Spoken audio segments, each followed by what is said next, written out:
I'll say that the stigma it's been there, right, for about 70, 80 years, and prior to that it was the #1 prescribed pharmacopoeia here in the United States and used all over the world for a myriad of needs that the human body has.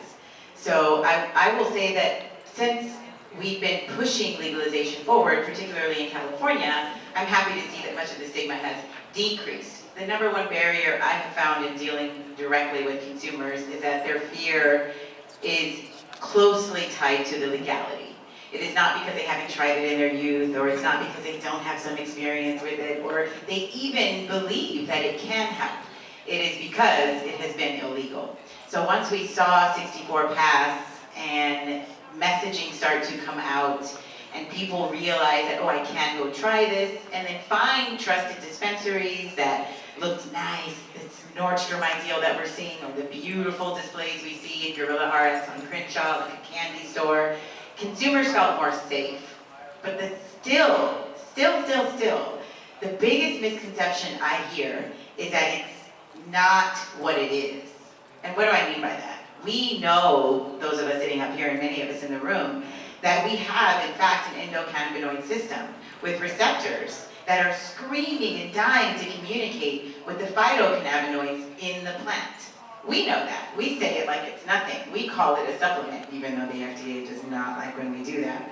We know that it is supplemental to our well-being, right? It is supplemental to our wellness practices. I consume before I go work out, if I work out. And then I consume after, because I'm for sure going to be in pain if I worked out. So we know that.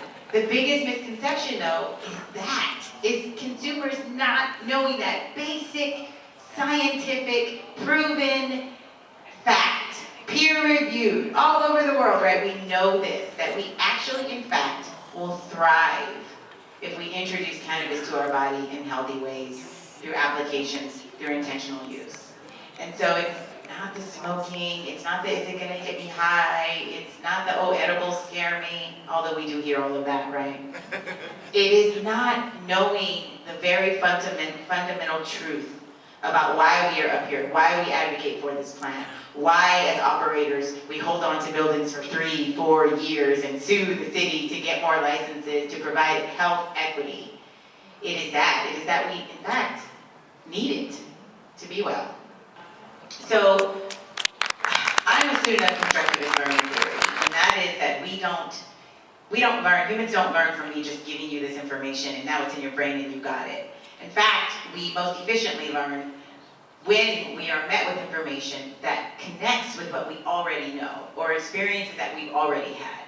So the way we have found at Club Kindness to most effectively disseminate any information about cannabinoid therapy, about individual cannabinoids, about SB 34, about the laws, about trauma, about medical applications of cannabis, is to first meet them where they are and go through an intake process, and this speaks to how we meet with dispensaries and retail staff as well. Find out what they already know, what practices they're already putting in place, what experiences they've already had with the plant, what ideas they've already constructed, what schemas they have that you might need to help break down. And so when we go through that very detailed and thorough intake process, we get to know exactly who the client is, whether it be an individual, a family in their home that has asked Club Kindness to come in for a consultation, or the frontline staff at a dispensary. We know exactly what they already know through our intake process. And we curate the training modules to meet them from there. And that's really helpful because we're not preaching to the choir, which happens a lot of times within the cannabis community, but I'm also able to then help deconstruct ideas that might have been built up for them that are incorrect or wrong, or that are as a result of the stigma and the lies that we've been told for 70, 80 years, especially here in this country. But I'm able to suggest products that might be helpful, breaking down the applications. If they tell me right away, I'm against smoking, I can't smoke, or I have something, a lung condition that disables me from being able to smoke, then I know not to even go down that pathway. So we found by pricing our modules, because it's not required that dispensary staff train their retail on wellness or history or 101 or the endocannabinoid system or anything that is not in our current policy infrastructure in any regulatory body throughout the state of California. It is not a requirement. So we, because of that, understand the taxation we heard about earlier and the limited funds, and frankly, the lack of pure intention to just do this for your staff. We've made it very affordable for these training modules to be accessible, whether we are in-house or they're done virtually, because it's just so important, right, that our frontline staff know about things like SB34, different cannabinoids like CBN, Delta-8, what's the difference?